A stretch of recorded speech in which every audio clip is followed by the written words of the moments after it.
ಆಚರಿಸ್ತಾ ಇದ್ದವನು ನಾನು. ಒಮ್ಮಿಂದೊಮ್ಮೆ ನನ್ನ ತಪಸ್ಸಿಗೆ ಕಷ್ಟವಾಯ್ತಲ್ಲ, ಯಾಕೆ ಜ್ಞಾನ ದೃಷ್ಟಿಯಿಂದ ನೋಡ್ತಾರೆ.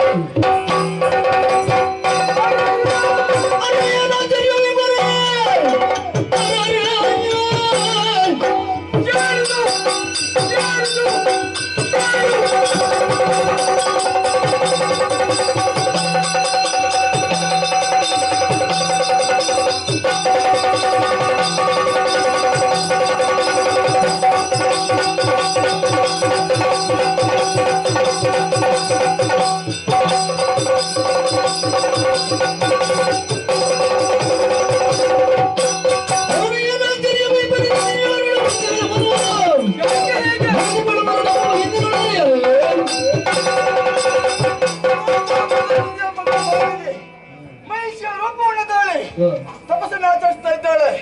ನಾವೆಲ್ಲ ತಪಸ್ಸು ಮಾಡುವುದು ಲೋಕ ಕಲ್ಯಾಣಕ್ಕಾಗಿ. ಆದ್ರೆ ಹೀಗೆ ಮಾಡುವ ತಪಸ್ಸು ಇಂದ್ರಾದಿ ದೇವತೆಗಳನ್ನು ಸದೆ ಪಡೆಯುವ ಓರ್ವ ಮಗನನ್ನು ಪಡೆಯುವ ಉದ್ದೇಶ. ಆದ್ರೆ ಇದು ಮುಳಿಕಳ ಕಾಪು ಮಾಡುವ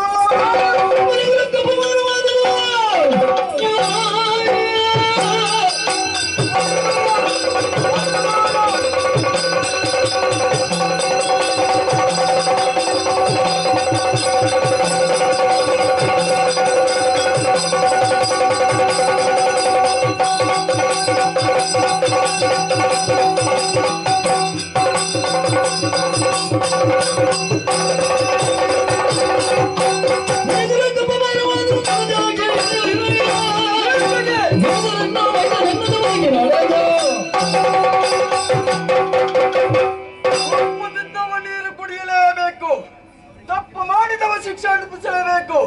ಹೀಗೆ ಮಾಡುವ ತಪಸ್ಸಿಗೆ ಸರಿಯಾದ ಪ್ರತಿಫಲ ಕೊಡಬೇಕಾಗಿದೆ. ಈಕೆ ಉದರದಲ್ಲಿ ಹುಟ್ಟುವ ಮಗು ಹುಟ್ಟಲಿ, ಮೈಷಳೆ ಜಲಿಸಲಿ. ನಾನು ಕೊಟ್ಟ ಶಾಪು 3 ಮೂರ್ತಿಗಳನ್ನು ಪರಿಹಾರ ಮಾಡುವುದಕ್ಕೆ ಅಗತ್ಯವಾಗಿ ಹೋಗಲಿ.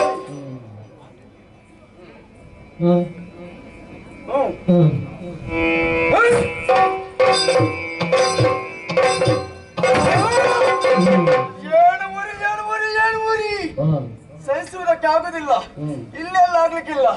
ಅದೇ ಜಾಗ ಉತ್ತಮ.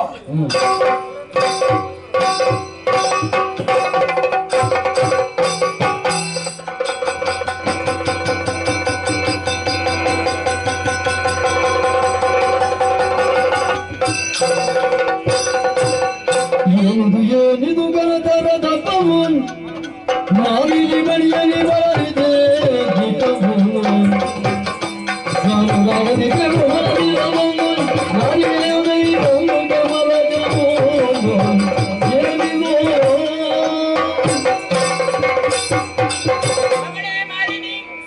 ಹಲವು ಕಡೆ ಹರಿದಿರುವಂತಹ ನಿನ್ನ ಮನಸ್ಸನ್ನು ಒಂದೇ ಕಡೆಗೆ ಕೇಂದ್ರೀಕರಿಸಿ ಅನನ್ಯ ಭಕ್ತಿ ಭಾವದಿಂದ ನನ್ನನ್ನು ಪ್ರಾರ್ಥಿಸಿಕೊಂಡಿದ್ದೀಯಲ್ಲ, ನಿನ್ನ ಭಕ್ತಿಯ ಪರಾಕಾಷ್ಠೆಗೆ ಮಿಕ್ಕಿದ್ದೇನೆ.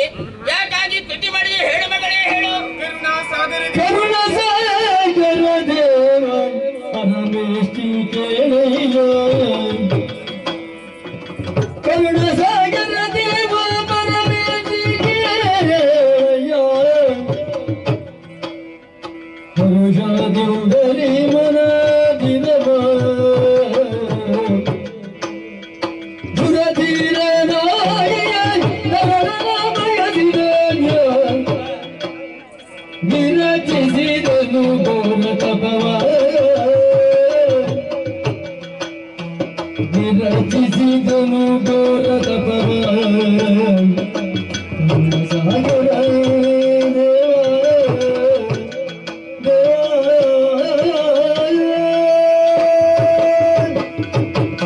ಸ್ವಾಮಿ, ಮಾಲಿನಿ ಮದದ್ವೈಗಳಿಗೆ ಹೊಂದಿಸಿಕೊಂಡವಳಿದ್ದೀನಿ. ಎದ್ದೇಳು ಸ್ವಾಮಿ. ಏನು ಈ ಪ್ರಪಂಚದಲ್ಲಿರುವಂತಹ ಭಕ್ತರೆಲ್ಲರೂ ನಿನ್ನನ್ನು ಕರುಣಾಸಾಗರ ದೇವ ಎನ್ನುವ ಹಾಗೆ ಕೊಂಡಾಡುತ್ತಾರೆ. ಶರದಿ ನೀರಾದರೂ ಒಮ್ಮಿಂದ ಮೇಲೆ ಬತ್ತುವುದಕ್ಕೆ ಸಾಧ್ಯ ಉಂಟು. ನಿಮ್ಮಲ್ಲಿರುವಂತಹ ಕರುಣೆ ಅನ್ನುವುದು ಬತ್ತುವುದಕ್ಕೆ ಸಾಧ್ಯವಿಲ್ಲ. ಅದಕ್ಕಾಗಿ ಕರುಣಾಸಾಗರ ದೇವ ಎನ್ನುವ ಹಾಗೆ ಪೂಜಿಸುತ್ತಾರೆ. ಶಾರದಾ ರಮಣ ಸ್ವಾಮಿ, ಈ ರೀತಿಯಾದಂತಹ ನಿಷ್ಕಲ್ಮಶವಂತಹ ತಪಸ್ಸಿಗೆ ಮೆಚ್ಚಿ ಸತ್ಯಲೋಕದಿಂದ ಇಳಿದು ಬಂದಿರೋ ತಂದೆ. ನಿಜ ನಿಜ. ಮನಸ್ಸಿಗೆ ಬಹಳಷ್ಟು ಸಂತೋಷವೇ ಸರಿ. ಈ ಕಾಲಕ್ಕೆ ಘೋರವಂತ ಕಾಂತಾರವನ್ನು ಸೇರಿಕೊಂಡು ನಿಮ್ಮ ಕುರಿತಾಗಿ ತಪವನ್ನು ಆಚರಿಸುವರೆ ಬಲವಾದಂತಹ ಉದ್ದೇಶ ಉಂಟು. ಏನದು? ಮುಂದಿನ ದಾಂಪತ್ಯ ಜೀವನದಲ್ಲಿ ನನ್ನ ಈ ಉದರದಲ್ಲಿ ವೀರನು ಶೂರನು ಧೀರನು ತನ್ನ ಗಂಭೀರನು ಆಗಿರುವಂತ ಮಗ ಜನಿಸುವಂತೆ ವರವನ್ನು ನೀಡಿ ತಂದೆ. ತಥಾಸ್ತು. ಸಂತೋಷ. ಆದರೇನು ನಿನ್ನ ಹೊಟ್ಟೆಯಲ್ಲಿ ಹುಟ್ಟುವಂತಹ ಮಗು ಕೋಣನಾಗಿ ಹುಟ್ಟು. ಸ್ವಾಮಿ ಇಂತಹ ವಿಚಾರವನ್ನು ಹೇಳುತ್ತಾ ಇದ್ದೀರಾ, ಶಾಪವನ್ನು ಕೊಡುತ್ತಾ ಇದ್ದೀರಾ, ವರವನ್ನು ಕೊಡುತ್ತಾ ಇದ್ದೀರಾ. ನೀವು ಹೇಳಿದಂತಹ ವಿಚಾರವನ್ನು ಕೇಳಿದಾಗ ಬರಸಿಡಿಲೇ ಬಡಿದಂತಹ ಅನುಭವ ನನಗಾಗುತ್ತಾ ಉಂಟು. ಇಷ್ಟು ಕಷ್ಟಪಟ್ಟು ಕಾಂತಾರವನ್ನು ಸೇರಿಕೊಂಡು ನಿಮ್ಮ ಕುರಿತಾಗಿ ತಪವನ್ನ ಆಚರಿಸಿದೆ. ನೀವೇ ಯೋಚನೆಯನ್ನು ಮಾಡಿ, ಒಂದು ಹೆಣ್ಣಿನ ಉದರದಲ್ಲಿ 4 ಕಾಲಿನ ಪ್ರಾಣಿ ಜನಿಸುತ್ತದೆ ಎಂದಾದ್ರೆ ಅವಳು ಹಾಲು ಉಣಿಸುವುದಾದ್ರೂ ಹೇಗೆ, ಮುದ್ದಾಡುವುದಾದ್ರೂ ಹೇಗೆ, ಯಾವ ತಪ್ಪಿಗಾಗಿ ಇಂತಹ ಶಿಕ್ಷೆ ಸ್ವಾಮಿ ನನಗೆ. ಮರುಗದಿರು ಮುನಿವರ ಒರೆದ ವಚನವು ತಪ್ಪಲರಿಯದು. ತರಣ ಮಹಿಷನು ಜನಿಸಿದರು ನಿನ್ನುದರ ಬಲಿ ಮುದಿಯೇ. ಸುರಪರಾಕ್ರಮಿ ಜನಿಸಿದು ಜಗದಿ ಮೆರೆಯುವರುಗರ ಗೀತಿಯುಡಲಿಯೇ. ಮರೆಯ ಮಾತಲ್ಲೆನು ಸಂತೈಸಿದನು ಮಾನಿನಿಯ. ಮರುಗದಿರು ಮಾನಿನಿಯೇ.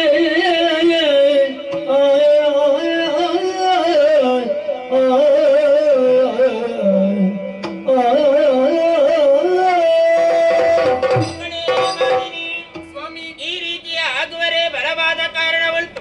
ನೀನು ನಿನ್ನದಂತಹ ನಿಜ ರೂಪವನ್ನು ಮರೆಗೊಳಿಸಿ ಮಹಿಷಿ ರೂಪಧಾರಣೆ ಮಾಡಿ ತಪಸ್ಸನ್ನು ಆಚರಿಸಿದ ಕಾರಣ ಹತ್ತಿರದಲ್ಲಿ ಸುಪಾರ್ಶಕನಂತಹ ಮುನಿ ತಪಸ್ಸನ್ನು ಆಚರಿಸ್ತಾ ಇದ್ದ. ಆತನ ತಪಕ್ಕೆ ವಿಘ್ನ ಉಂಟಾಯಿತು. ಕುಪಿತನಾದಂತಹ ಆತ ಶಾಪವನ್ನು ಕೊಟ್ಟಿದ್ದಾನೆ, ನಿನ್ನ ಉದರದಲ್ಲಿ ಮಹಿಷನೇ ಹುಟ್ಟಲಿ ಎಂಬುದಾಗಿ. ಮುನಿವರನು ವೇದವಚನ ಪುಷ್ಟಿಯಾಗುವುದಕ್ಕೆ ಖಂಡಿತ ಸಾಧ್ಯವಿಲ್ಲವಪ್ಪ. 3 ಮೂರ್ತಿಗಳಂತಹ ನಮ್ಮಿಂದಲೂ ಪರಿಹರಿಸಲು ಅಸಾಧ್ಯವಾಗಿ ಹೋಗಿದೆ. ಆದರೆ ನೀನು ಮರುಗದಿರು, ಕೋಣನಾದರೂ ಜಾಣನಾಗುತ್ತಾನೆ. 3 ಲೋಕವನ್ನೇ ತನ್ನ ಅಂಕಿತಲ್ಲಿರಿಸಿಕೊಳ್ಳುವಂತಹ ಚೈತನ್ಯ ಸ್ವರೂಪಿಯಾದನಾಗುತ್ತಾನೆ. ಧುರತೀರ ಪ್ರವೀಣನಾಗುತ್ತಾನೆ. ಇದು ಮರೆಯ ಮಾತಲ್ಲ.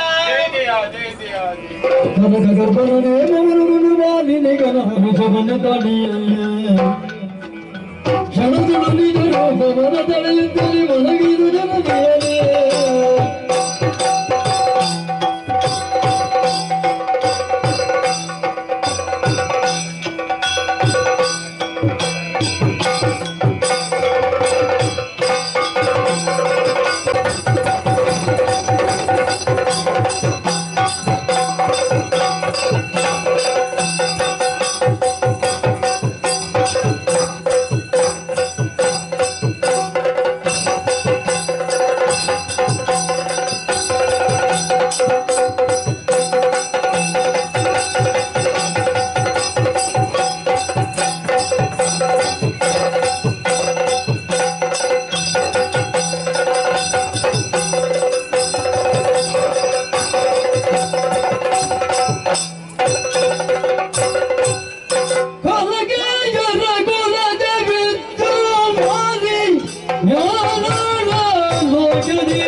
ಎಂದಿನಂತೆ ಇಂದು ಈ ಮಧುವನದ ಪಟ್ಟಣವನ್ನು ಏರಿಕೊಂಡಿದ್ದೇನೆ. ಈ ಮಧುವನದಲ್ಲಿ ನನ್ನದಾದಂತಹ ಆಳ್ವಿಕೆಯನ್ನು ಮಾಡುತ್ತಾ ಇದ್ದೇನೆ. ನಮ್ಮವರನ್ನೆಲ್ಲ ಸೇರಿಸಿಕೊಂಡು ಆ ಮೂಲಕವಾಗಿ ಒಂದು ಸುಂದರವಾದಂತಹ ನಾಡನ್ನಾಗಿ ಮಾಡಿಸಿದ್ದೇನೆ. ಹಸುರ ಕುಲಕ್ಕೆ ಒಬ್ಬ ದೀಪದಂತೆ ಬೆಳಗುತ್ತಿರುವಂತಹ ಈ ವಿದ್ಯುನ್ಮಾಲಿ ನೋಡಿ, ಬಂದಂತಹ ವೇಳೆಯಲ್ಲಿ ಸಭೆಯಲ್ಲಿ ಜಯಕಾರಗಳು ಕೇಳುತ್ತಾ ಇದೆ. ಬಹಳ ಸಂತೋಷವಾಯಿತು. ಸಭಾ ಸ್ಥಾನವನ್ನು ಪ್ರವೇಶಿಸಿದೆ. ಆದರೆ ಎಂದಿನಂತೆ ಇಂದು ಅಲ್ಲ, ದೂತನೋರ್ವ ಬಂದು ಹೇಳಿದಂತಹ ಮಾತು, ನಮ್ಮ ಈ ಮಧುವನಕ್ಕೆ ಸಿರಿಯಂತಿರುವಂತಹ ನಿನಗೆ ವಧುವೊಂದು ಬೇಕು. ವಾಮಭಾಗದಲ್ಲಿ ನಿನ್ನನ್ನು ಅಲಂಕರಿಸಲಿಕ್ಕೆ ಹೆಣ್ಣೊಡವಳು ಬೇಕು. ಅವಳೆಲ್ಲಿದ್ದಾಳೆ ಎಂಬುದನ್ನು ಕೂಡ ಹೇಳಿದ್ದಾರೆ. ಶೋಣಿತಾಪುರದಲ್ಲಿದ್ದ ಓಲೆಯೊಂದು ಬಂದಿದೆ. ಓಲೆಗೆ ಉತ್ತರವನ್ನು ಕೊಡಬೇಕಾಗಿದೆ. ತಡ ಮಾಡುವುದಲ್ಲ, ಅತ್ತ ಕಡೆ ತರುತ್ತಾನೆ.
ನಮ್ಮವರನ್ನೆಲ್ಲ ಜೊತೆ ಸೇರಿಸಿಕೊಂಡು ಶೋಣಿತಾಪುರದತ್ತ ಹೊರಡ್ತೇನೆ. ಮುಂದುವರಿಯುತ್ತೇನೆ.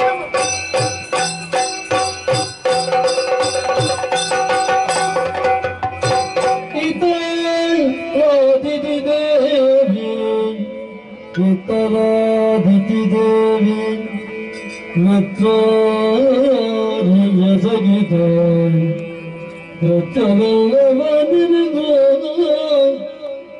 ಪುತ್ರರೆಲ್ಲರೇ ದುರಾದಿ ಮಾಡಿದರೆಂಬುದ ಕೇಳಿ ಚಿತ್ತದಿ ಶೋಕಿಸುತ್ತ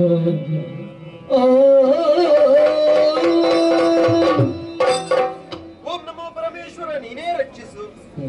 ಕಶ್ಯಪ ಬ್ರಹ್ಮರ 13 ಮಂದಿ ಮಾಡಿದಿರಲ್ಲಿ ಜ್ಯೇಷ್ಠಳು ಶ್ರೇಷ್ಠಳು ಆದವಳು ದಿತಿದೇವಿ ನಾನಾಗಿದ್ದೇನೆ. ನೋಡುವವರ ಮುಖಕ್ಕೆ ಸಂತೋಷವು ನನ್ನಲ್ಲಿದೆ, ಆದರೆ ಮನಸ್ಸಿನಲ್ಲಿ ದುಃಖ ಎಂಬುದು ಹಾಗೆ ಇದೆ. ಯಾಕೆ ಬಲ್ಲಿರ? ಪುತ್ರ ಶೋಕವೆಂಬುದು ಯಾವತ್ತಿಗೂ ನಿರಂತರವಾಗಿ ಇದ್ದೇ ಇರುತ್ತದೆ. ಹುಟ್ಟಿದಂತಹ ಮಕ್ಕಳನ್ನೆಲ್ಲರನ್ನು ಸ್ವರ್ಗವನ್ನು ಪಡೆದು ಬನ್ನಿ ಎಂಬುದಾಗಿ ಕಳುಹಿಸಿಕೊಟ್ಟೆ.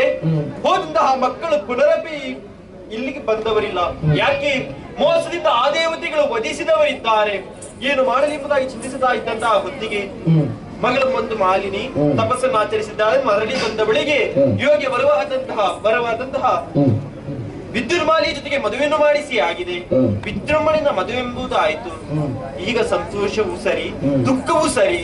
ಸ್ವರ್ಗವನ್ನು ಪಡೆಯಬೇಕೆಂಬ ಹಂಬಲವಾಗಿ ಉಳಿಯಿತು. ನನಗೆ ಯಾರಿದ್ದಾರೆಂಬ ಚಿಂತೆ ಕಾಡುತ್ತಾ ಇದೆ.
ಶುಭವಾಗಲಿ. ನಮ್ಮಷ್ಟಕ್ಕೆ ನಾವಿರುವಂತಹ ವೇಳೆಯಲ್ಲಿ ಏನೋ ಒಂದು ದುಃಖದ ಛಾಯೆ. ಅಮ್ಮ, ಏನು? ತಾಯಿ ಸಮಾನರಾದಂತಹ ನೀವು ಈ ಶೋಣಿತಾಪುರದಲ್ಲಿ ಮಹಾರಾಣಿ ಅಂತ ಇರುವ. ಆದರೆ ತಾಯಿ, ಏನು? ನಿಮ್ಮ ಮಗಳನ್ನು ಕೊಟ್ಟು ನನಗೆ ಹರಸಿದ್ದೀರಿ. ಆ ಮೂಲಕವಾಗಿ ಶೋಣಿತಾಪುರದ ರಾಣಿಯನ್ನು ನಾನು ಮದುವೆ ಅಂತ ಆಯ್ತು. ಅನೇಕ ವರ್ಷಗಳು ಸಂದವು. ನಮ್ಮ ಸಂಸಾರದ ಫಲವಾಗಿ ನಮಗೊರುವ ಮಗನೂ ಉದಿಸಿದ್ದಾನೆ. ತಾಯಿಯವರೇ, ಈ ಹೊತ್ತಿನಲ್ಲಿ ಬಂದು ನೋಡ್ತಾ ಇದ್ದೇನೆ. ಯಾಕೆ ತಾಯಿ ಕಣ್ಣೀರಲ್ಲಿ ತೇಳ್ತಾ ಇದ್ದೀರಾ? ಕಣ್ಣ ನೀರು ನಿಮ್ಮ ಅಂಚಿನಲ್ಲಿ ಸುರಿಯುತ್ತಾ ಇದೆ. ಯಾಕೆ ತಾಯಿ? ಯಾರಿಂದ ಏನಾಗಬೇಕು ಎಂಬುದನ್ನು ತಿಳಿಸಿ ತಾಯೇ. ಮಗನೇ, ನಮಗೆ ಬಂದಂತಹ ಕಷ್ಟವನ್ನು ಏನೆಂಬುದಾಗಿ ಹೇಳಿಕೊಳ್ಳಿ. ಹೇಳ್ತಾಯಿ ಹೊಸತನವೇನು ಅಲ್ಲ.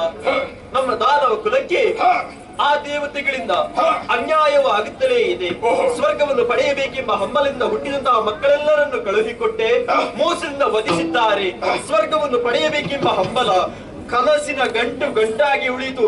ಸ್ವರ್ಗವನ್ನು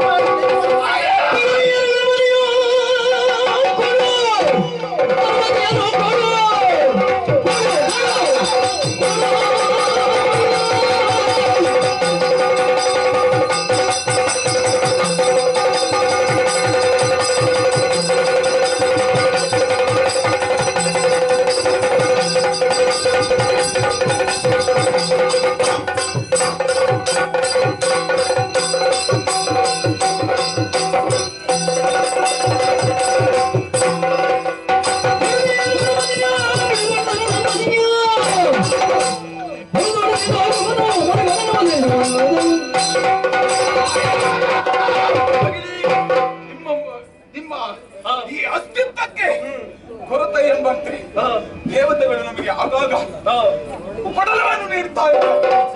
ನಮಗೆ ಸಿಕ್ಕಬೇಕಾದಂತಹ ಆ ಸ್ವರ್ಗಲೋಕ ಅವರ ಕೈಯಲ್ಲಿದೆ. ನಿಜ. ಅದನ್ನು ವಶಪಡಿಸಿಕೊಳ್ಳಬೇಕೆನ್ನುವಂತಹ ಉದ್ದೇಶ. ಹೌದು. ಏನು ಇದಕ್ಕೆ ನೀವು ಚಿಂತಿಸುವುದು ಅಗತ್ಯವಿಲ್ಲ. ಮತ್ತೆ ನಿಮ್ಮ ಮಗಳ ಗಂಡನಾದಂತಹ ಧೀರನಾದಂತಹ ಪ್ರಚಂಡ ವಿಕ್ರಮಿನಾದಂತಹ ಈ ವಿದ್ಯುನ್ಮಾನಿದ್ದಾನೆ. ಹರಸಿ ಕಳುಹಿಸಿ ಹೋಗಿ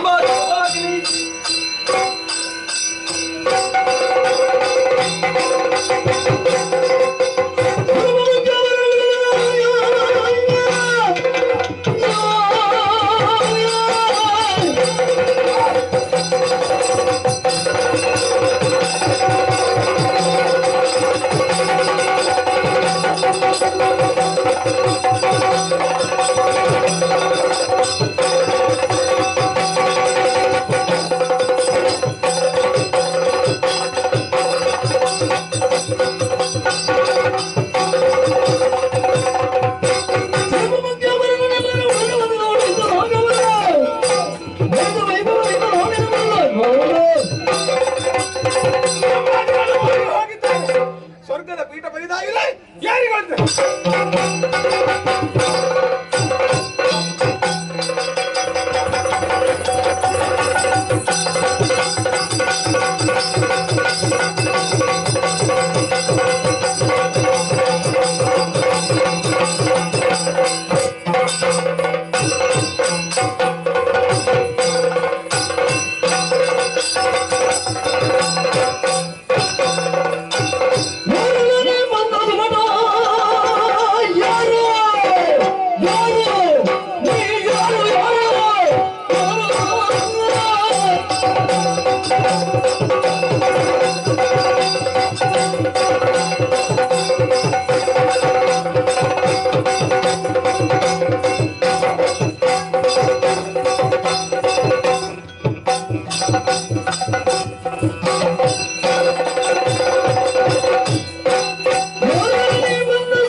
ಏಕಾಏಕಿಯಾಗಿ ಸ್ವರ್ಗದ ಪೀಠವನ್ನು ಏರುವಂತಹ ಸಂದರ್ಭದಲ್ಲಿ ರೆಕ್ಕೆಯನ್ನು ಬೀಸುತ್ತಾ ಮುಂದುವರಿಯಿದೆಯಲ್ಲ, ಯಾರು ನೀನು, ಯಾವ ಪೌರ ನೀನು ಎಂಬುದನ್ನು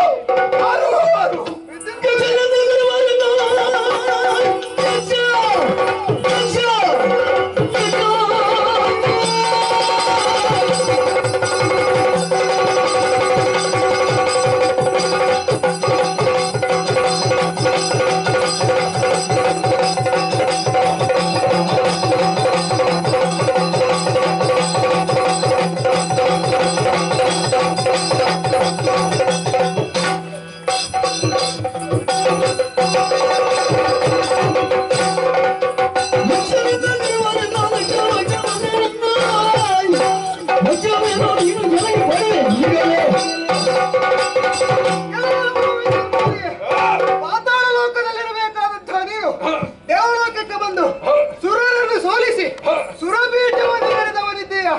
ನಿನ್ನ ನಿಲ್ಲಿಸುವುದಕ್ಕಾಗಿ ಬಂದವ ಸಾಮಾನ್ಯನು ಎನ್ನುವ ಹಾಗೆ ಮಾಡಿದನು. ಯಕ್ಷರಾಜ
ಅಕ್ಷರಾಭ್ಯಾಸ ಮಾಡ್ತಾರೆ.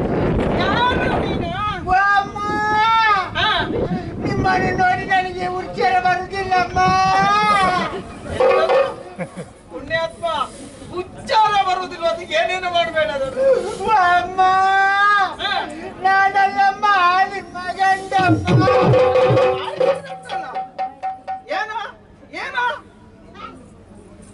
ಯಾರು ಯಾರ ಗಂಡ? ಹಾಗಲ್ಲಮ್ಮ, ಮತ್ತೆ ಮತ್ತು ಸೇರಿಸಬೇಕಮ್ಮ. ಮತ್ತು ಸೇರಿಸಬೇಕು. ಅದೇ ನಾನು ಆಗಲೇ ಹೇಳಿದ್ದಲ್ಲಮ್ಮ, ನಿಮ್ಮನ್ನು ನೋಡಿ ಉಚ್ಚಾರ ಬರುವುದಿಲ್ಲ. ಬರುವುದಿಲ್ಲಮ್ಮ. ಅಮ್ಮ, ನಾನು ಮತ್ತು ನಿಮ್ಮ ಗಂಡ ಸ್ವರ್ಗಕ್ಕೆ ಹೊಂಟವರಮ್ಮ.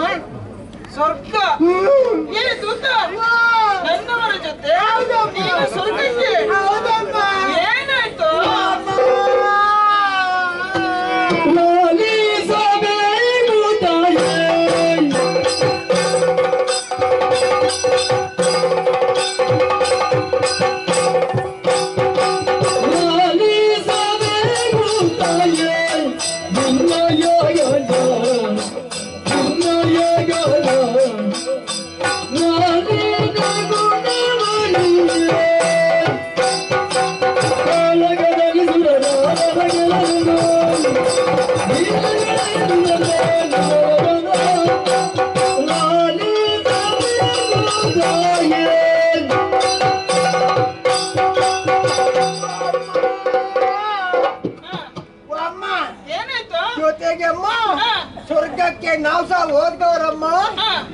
ಕಾಂತಪ್ಪನ ಜೊತೆಗೆ ಅಮ್ಮ. ನನ್ನ ಕಾಂತ ಹ್ಮ್. ನನ್ನ ಗಂಡ. ಹೌದಮ್ಮ. ಹ. ಅಮ್ಮ ಹ. ಸ್ವರ್ಗದಲ್ಲಿ ವಿಶೇಷ ಏನುಂಟಂತ ನೋಡ್ಬೇಕಮ್ಮ. ಹ. ಮುಂದೆ ಮುಂದೆ ಮುಂದೆ ಮುಂದೆ ಹೋದೇವಮ್ಮ. ಹ. ಅಮ್ಮ ಹ. ಮುಂದೆ ಹೋಗುವಾಗ ಯಾರು ಸಿಕ್ಕರಂತ ನೋಡ್ಬೇಕಮ್ಮ. ಹ. ಅವ ಬಂದಮ್ಮ. ಯಾರು? ಒರೋನೆ ಬಂದ. ವರುಣ ಬಂದ ಯುದ್ಧಕ್ಕೆ. ಹೌದಮ್ಮ. ಹ. ನಿಮ್ಮವರ ಪೆಟ್ಟು ನಿಮಗೆ ಗೊತ್ತಿಲ್ವಮ್ಮ. ಮತ್ತೆ? ವರುಣೆ ಬಂದಮ್ಮ. ಹ. ವರುಣನಿಗೆ 2 ಕೊಟ್ಟಮ್ಮ. ಹ. ವರುಣೆ ಎಲ್ಲಿ ಓಡಿ ಹೋದಂತ ಗೊತ್ತಾಗ್ಲಿಲ್ಲಮ್ಮ. ನನ್ನವರ ಸಾಮರ್ಥ್ಯವೇ ಹಾಗೆ. ಹೌದಮ್ಮ, ಹೌದೌದು. ಹ. ಅಮ್ಮ ಹ. ಆಮೇಲೆ ಅಮ್ಮ ಹ. ಒಂದು ಕಾಲು ಮುಂದೆ ಇಡುವಾಗಮ್ಮ ಹ. ಅಲ್ಲಿಂದ ಅಗ್ನಿ ಅಗ್ನಿ ಅಗ್ನಿ ಅಗ್ನಿ ಬಿಸಿ ಬಿಸಿ ಇತ್ತಮ್ಮ. ಏ, ಅಷ್ಟು ಜಾಗಿ ಬೇಡ. ಹ? ಅಗ್ನಿ ಅಗ್ನಿ. ಅಗ್ನಿ. ಹ. ಅಮ್ಮ ಹ. ಅಗ್ನಿ ಮತ್ತೆ ನಮ್ಮವರಿಗೆ ಶುರು ಆಯ್ತಮ್ಮ. ಹ. ಅಮ್ಮ ಅವ ಪೆಟ್ಟಿಗೆ ಶುರು ಆಯ್ತಮ್ಮ. ಹ. ಅಗ್ನಿಗೆ 3 ಕೊಟ್ರಮ್ಮ. ಅಗ್ನಿ ಎಲ್ಲಿ ಹೋಗಿ ಓಡಿ ಹೋದಂತ ಗೊತ್ತಾಗ್ಲಿಲ್ಲಮ್ಮ. ಅಮ್ಮ ಆಮೇಲೆ ಮತ್ತೊಬ್ಬ ಬಂದಮ್ಮ. ಯಾರು? ಕುಂಬಾರ. ಎಂತದು? ಕುಂಬಾರ ಕುಂಬಾರ. ಕುಂಬಾರ ಅಲ್ಲ, ಕುಬೇರ. ಹಾ ಕುಬೇರ. ಅಮ್ಮ ಕುಬೇರನಿಗೆ ಮತ್ತೆ ನಮ್ಮವರಿಗೆ ಅಲ್ಲಿಂದ ಅಲ್ಲಿಗೆ ಒಂದೊಂದು ಶುರು ಆಯ್ತಮ್ಮ. ಹ. ಇಲ್ಲಿಂದ ತೆಗಿದ್ರಮ್ಮ. ಅಮ್ಮ ಬೆಂಕಿ ಕೊಟ್ರಮ್ಮ, ಮೇಲೆಗೆ ಬಿಟ್ರಮ್ಮ. ಹ. ಅದು ಹಾಗೆ ನಿನ್ನ ತಲೆ ಹೀಗಾದ. ಕುಬೇರ ಅವನಿಗೆ ಬಿಸಾಡು. ಹ, ಹೌದಮ್ಮ. ನಿನ್ನ ತಲೆಗೆ ಬಿತ್ತ. ಆಹಾ. ಅಮ್ಮ ಒಂದು ಅವ ಕೊಟ್ಟಮ್ಮ. 5 ನಾವು ಬಿಟ್ಟಿದ್ದೇವಮ್ಮ. ಹ. ಅಮ್ಮ ಆಮೇಲೆ ಅಮ್ಮ ಅವ ಅಲ್ಲಿಗೆ ಓಡಿ ಹೋದಮ್ಮ. ಹ. ಓಡಿ ಹೋದಮ್ಮ. ಹ. ಇನ್ನು ನಮಗೆ ಬೇಡ ಇದ್ದ ಬೇಡ ಅಂತ ಹೇಳ್ತಾರಮ್ಮ. ಹ. ಬೇಡ ಅಂತ ಹೇಳಿದಮ್ಮ. ಮತ್ತೆ ಎಲ್ಲಿಂದ ಹಾಕಿದಂತಲೇ ಗೊತ್ತಾಗ್ಲಿಲ್ಲ. ಹೌದೇ? ಹ. ನಮ್ಮವರು ಬಿಡ್ಲಿಲ್ಲಮ್ಮ. ಹಿಂದೆ ಹಿಂದೆ ಹೋಗಿ 2 ಕೊಟ್ರಮ್ಮ. ಅವಳು ಕಳಿಸಿದೆಲ್ಲ ಹಾಳು ಮಾಡಿದ್ದೇವಮ್ಮ. ಹೌದೇ? ಅಮ್ಮ ಆಮೇಲೆ ಸ್ವಲ್ಪ ಮುಂದೆ ಹೋಗುವಾಗಮ್ಮ ಮತ್ತೆ ಮುಂದೆ ಹೋಗುವಾಗ ಮತ್ತೊಬ್ಬ ಸಿಕ್ಕಿದಮ್ಮ. ಯಾರು ಬಂದ? ಅವ ಬಂದ ಮೇಲೆ ಗೊತ್ತಾಯ್ತಮ್ಮ. ಹ. ಹಿಂದಿನಿಂದ ಬಂದಮ್ಮ. ಹ. ಹಿಂದಿನಿಂದಲೇ ಓಡಿ ಹೋದ. ಅದು ಯಾರು? ಹಿಂದಿನಿಂದ ಬರುವವ? ಹಿಂದಿನಿಂದಲೇ ಬರುವುದು. ವಾಯು ವಾಯು. ಬಹುಶಃ ಹಿಂದಿನಿಂದ ನೀನಿದ್ಯಾ ಅಂತ ನಿನಗೆ ಅವ ಗೊತ್ತಾಯ್ತಾ? ಬಂದ ಮೇಲೆ ಗೊತ್ತಾಯ್ತಮ್ಮ.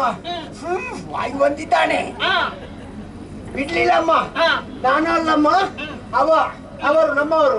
ಅಮ್ಮ ವಾಯು ಆದ್ರೆ ಏನು, ನಮಗೆ ಯಾರಾದ್ರೆ ಏನು ಅಂತ ವಾಯುಗೆ ಕೊಟ್ರಮ್ಮ. ನನ್ನ ಗಂಡನ ಎದುರು ಯಾವ ವಾಯು ಲೆಕ್ಕ? ನಿಮ್ಮ ಗಂಡನ ಪೆಟ್ಟು ನಿಮಗೆ ಗೊತ್ತಿಲ್ಲಮ್ಮ. ನನಗೆ ಗೊತ್ತಿಲ್ವ? ಅಮ್ಮ ಆಮೇಲೆ ಅಮ್ಮ ಅವ ಬಂದ ಯಮ್ಮು ಬಂದಮ್ಮ. ಎಂತದು? ಯಮ್ಮು. ಯಮ. ಆ, ಯಮ್ಮನಿಗೆ ಮತ್ತೆ ನನಗೆ ಇನ್ಸುರ್ ಆಯ್ತಮ್ಮ. ಯಮನನ್ನು ಬಿಡ್ಲಿಲ್ಲ ಅಮ್ಮ. ನನ್ನ 99 ಆದಂತ ವಯಸ್ಸಿನ ಆದಂತ ಅಜ್ಜಿಯನ್ನು ಅವ ಜೀವವನ್ನು ತಗೊಂಡು ಹೋಗಿದ್ದಾನಮ್ಮ. ಹಾಗೆ ಉಂಟು ನಿನ್ನ. ಹಾಗೆ ಅಲ್ಲಮ್ಮ. ಮತ್ತೆ 1 ವರ್ಷ ಇತ್ತಲ್ವಾ, ಏನಾಯ್ತು ಅವನಿಗೆ ಬಿಡ್ಲಿಕ್ಕೆ? ಹೌದು. ಅಮ್ಮ ಅದು ಬಿಡ್ಲಿಲ್ಲಮ್ಮ. ಅಮ್ಮ ಆಮೇಲೆ ಮುಂದೆ ಹೋಗುವಾಗಮ್ಮ ಉಚ್ಚೇರು ಆಯ್ದ ಏರಿಕೊಂಡು ಐರಾವತನ್ನು ಹಿಡಿದುಕೊಂಡು ಬಂದಮ್ಮ.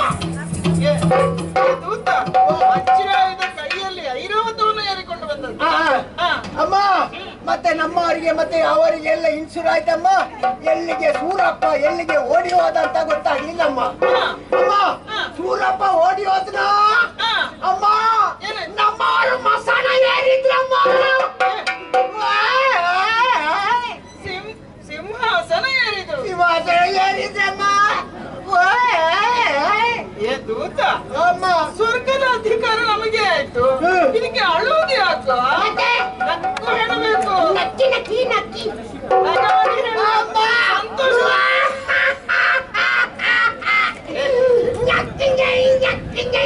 ಎಂತದು ನಿನ್ನದು ಜಕ್ಕನೆ ಬೇಗ ಮುಗಿಬೇಕು. ಅಮ್ಮ ಅಮ್ಮ ಆಮೇಲೆ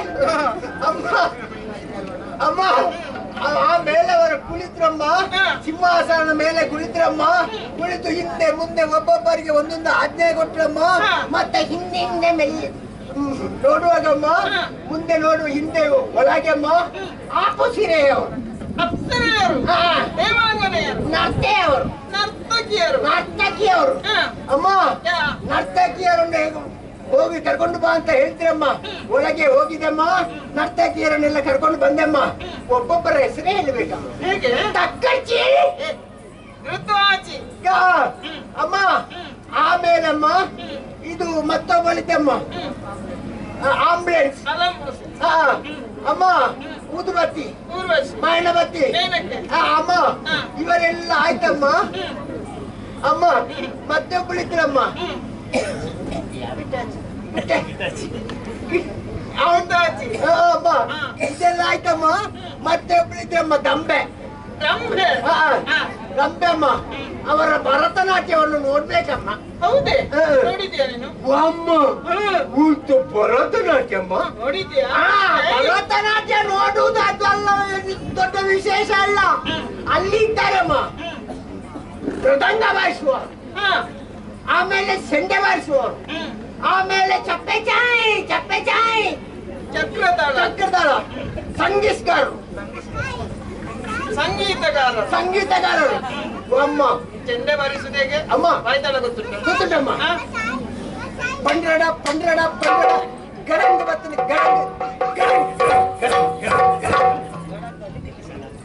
ಅಮ್ಮ. ಅಲ್ಲಿ ಹೋಗಿ ನಿಲ್ಲಿಸಿದ್ರೆ ಮುಗೀತ ಕತೆ. ಹೋಗಿ ನಿಲ್ಲಿಸುದು ಅಲ್ಲೇ ಅಮ್ಮ. ಆಮೇಲೆ ಗಡಂಗ್ ಆಮೇಲೆ ಅಮ್ಮ ಮೃದಂಗ ಬಾರಿಸುವವರಮ್ಮ. ಲಕ್ ಬಲ ದಿನಕ್ಕೊರ ತಂಟೊಣಕ ಲಕ್ ಬಲ ದಿನಕ್ಕೊರ ತಂಟೊಣಕ ಲಕ್ ಬಲ ದಿನಕ್ಕೊರ ತಂಟೊಣಕ ಕದಿಕಲ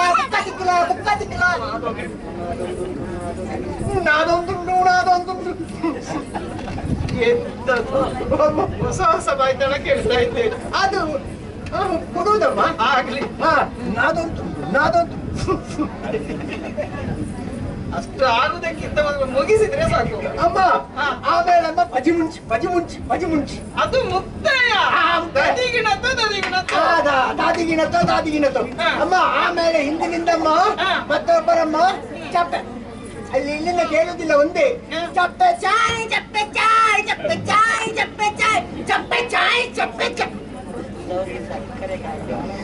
ಆರೋಗ್ಯ ಸರಿ ಇಲ್ಲ ಏನೋ ಆರೋಗ್ಯ. ಅಮ್ಮ ಇದೆಲ್ಲ ಆಯ್ತಮ್ಮ. ಅಲ್ಲಮ್ಮ ಅವ್ರು ಅಲ್ಲಿ ಭರತನಾಟ್ಯ ಮಾಡ್ಲಿಕ್ಕೆ ಶುರು ಮಾಡಿದ್ರಮ್ಮ. ಅಮ್ಮ ನೀವು ಭರತನಾಟ್ಯ ನಾನು ನೋಡಿದ್ದೇನಮ್ಮ. ನಾನು ನೋಡಿದ್ದೇನೆ. ನಾನು ಅವರ ಜೊತೆಯಲ್ಲಿ ಭರತನಾಟ್ಯ ಮಾಡಿದ್ದೇನಮ್ಮ. ನಿನಗೆ ಸ್ವಲ್ಪ ಚಂದ ಜೋರುಂಟು. ನನ್ನ ಭರತನಾಟ್ಯ ನೋಡಿ ಅವರಿಗೆ ಅಲ್ಲಿಂದ ನನ್ನ ಭರತನಾಟ್ಯ ಆಗ್ಬಹುದಂತ ಆಗಿದೆ ಅಮ್ಮ. ಹೌದೇ? ನೀವು ನೋಡ್ತೀರಮ್ಮ. ಹೇಗೆ?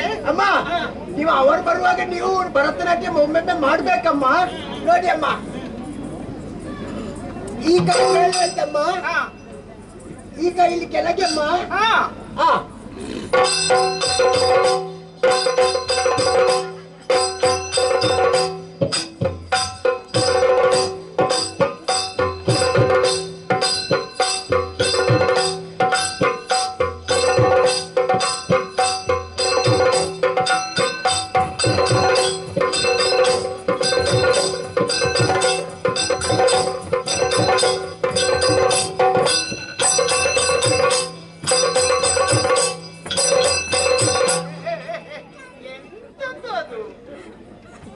ಒಂದು ತಾಳಕ್ಕೆ ಸರಿ ಸೇರ್ಬೇಕು, ಇಲ್ಲದ್ರೆ ಅಭಿನಯ ಸರಿ ಇರಬೇಕು. ಎಂತದು ತಪ್ಪೇಕೆ ಹೋಯ್ತಮ್ಮ? ಮತ್ತೆ ಒಂದು ಕೈ ಮೇಲೆ ಅಂತೆ ಒಂದು ಕೈ ಈ ಕೈ ಮೇಲೆ ಹೋಯ್ತಮ್ಮ.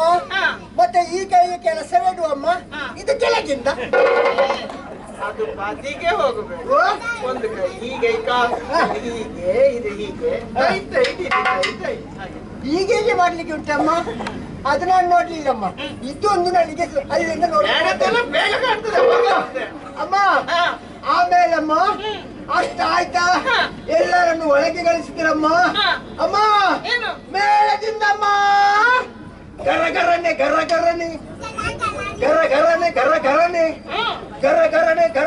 ತಿರುಗಿ ಬಂದ ವೈರಿ ಯಾರು? ಹೌರ ಇದೆಯಲ್ಲ ಗರಗರ ತಿರುಗಿ ಬಂದ ವೈರಿ ಯಾರು ಅಂತ ನೋಡುವಾಗಮ್ಮ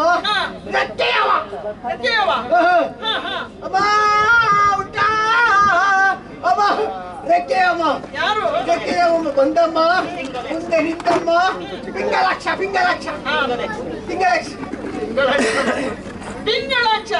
ಯಕ್ಷರುಡೆಯ. ಹೌದಮ್ಮ. ಅಮ್ಮ ಬಲದ ರೆಕ್ಕೆಯಲ್ಲಿ ಒಂದು ಕೊಟ್ಟಮ್ಮ. ನನ್ನ ಗಂಡನಿಗೆ ಅಪ್ಪವನ ಸತ್ಯ ನಾನು ಇರ್ಬೇಕಿತ್ತು. ಆಗಲಿ ನನಗೆ ಗೊತ್ತಾಯ್ತು ನೀವು ಇರ್ಬೇಕಿತ್ತು ಅಂತ. ಅಮ್ಮ ಮೇಲೆ ಇದ್ದವರು ಕೆಳಗೆ ಕೂತ್ಕೊಂಡ್ರಮ್ಮ. ಏನಾಯ್ತು? ಏನಿಲ್ಲ, ನುಸಿಗ್ಲಿಲ್ಲ. ಅಮ್ಮ ಕೆಳಗೆ ಕೂತ್ಕೊಂಡ್ರಮ್ಮ. ಕೆಳಗೆ ತಿಂದ ಮತ್ತೆ ಒಂದು ಬಣದ ಎಡದ ರೆಕ್ಕೆಯಲ್ಲಿ ಮತ್ತೊಂದು ಕೊಟ್ಟಮ್ಮ. ಏನಾಯ್ತು ನನ್ನವರಿಗೆ? ಅಮ್ಮ ನಮ್ಮವರು ಈಗ ಪೆಟ್ಟು ಮಾಡ್ತಾರೆ ನಮ್ಮವರ ಪೆಟ್ಟು ನಿಮ್ಗೆ ಗೊತ್ತಿಲ್ವಾ? ಅಮ್ಮ ಅಲ್ಲಿ ಮಲಗಿದ್ರಮ್ಮ, ಮತ್ತೆ ನಿಮ್ಮವರ ಪೆಟ್ಟು ಮಲಗಿ ಪೆಟ್ಟು ಉಂಟಲ್ವಮ್ಮ, ಇದು ಮಾಡ್ತಾರಂತ ಯೋಚನೆ ಮಾಡುವಾಗಮ್ಮ ನಾನು ಹೋಗಿ ಮುಂದೆ ಹೀಗೆ ನೋಡುವಾಗಮ್ಮ 3 ಚಾತಾರಿಸಿದ್ರೆ ಅಮ್ಮ ಅವರು. ಅಮ್ಮ ಮೂರ್ಛೆ ಬಂತು ಅಮ್ಮ. ಮುಂದೆ ಹೋಗಿ ನೋಡುವಾಗಮ್ಮ ಇಷ್ಟು ಹೊರಗೆ ಹಾಕಿದ್ದಾರೆ ಅಮ್ಮ ನಾಲಿಗೆಯನ್ನಮ್ಮ. ನಿಮ್ಮವರು ಸತ್ತೇ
ನಮ್ಮನಿಗೆ ಮಾತನ್ನು ಕೊಟ್ಟಿದ್ದೀರಿ, ಸ್ವರ್ಗಲೋಕ ಸ್ವಾಧೀನವಾಗುತ್ತದೆ ಎಂಬ ಹಾಗೆ. ಇದೀಗ ನಿಮ್ಮ ಅಳಿವು ಆಯ್ತು. ನಮ್ಮವರಿಗೆ ನಾನು ಏನಂತ ಉತ್ತರ ಕೊಡ್ಲಿ? ನನ್ನ ಈ ಸೊಟ್ಟ ಮುಖವನ್ನು ನಮ್ಮವರಿಗೆ ಹಾಗೆ ತೋರಿಸ್ಲಿ? ನಾನೇನು ಮಾಡ್ಲಿ?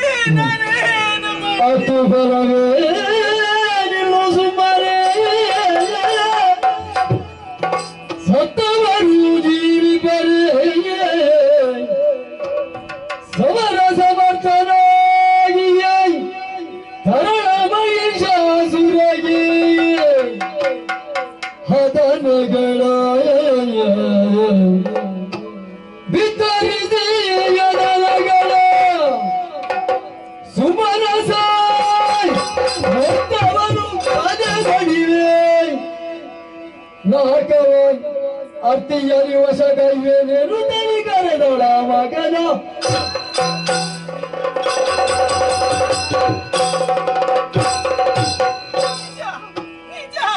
ಕಂಡ ನಾಳಿದ ದುಃಖ ಒಂದು ಬೇರೆ ಅಲ್ಲ. ಸ್ವರ್ಗಲೋಕ ಸ್ವಾಧೀನವಾಗಲಿಲ್ಲ, ಮತ್ತೊಂದು ದುಃಖ. ಒಂದೊಂದೇ ಆಲೋಚನೆ ಮಾಡುತ್ತಾ ದುಃಖಿಸ್ತಾ ಇದ್ದೇನೆ. ಹತ್ತು ಫಲವಿನ್ನೇನು, ಎಲ್ಲ ಸುಮ್ಮನೆ. ಸತ್ತವರಿಗಾಗಿ ಹತ್ತರೆ ಹತ್ತವರು ನಾಳೆ ಸಾಯ್ಲಿಕ್ಕಿಲ್ವೇ? ಅದಲ್ಲ ಕಿತ್ತು ಸಾಧಿಸಬೇಕು. ಇಷ್ಟಕ್ಕೆಲ್ಲ ಮೂಲ ಕಾರಣ ಆ ದೇವತೆಗಳು. ಯೋಗ್ಯ ಹೊರಬಲ ಇದೆ, ಮಗನನ್ನು ಪಡೆದಿದ್ದೇನೆ. ಮಹಿಷ ಅವನಿಗೆ ವಿಚಾರವನ್ನು ಹೇಳಿ ಆ ದೇವತೆಗಳಿಗೆ ತಕ್ಕ ಶಾಸ್ತಿ ಮಾಡಲೇಬೇಕು. ಚೆಲ್ಲಿದ್ದಾನೆ ಮಕ್ಕಳ ಜೊತೆ ಆಟಾಡುವುದಕ್ಕೆಂದು ಹೋಗಿದ್ದಾನೆ. ಹೋಗಿ ಕರೀತೇನಂತೆ, ಮಗನೇ ಮಹಿಷ.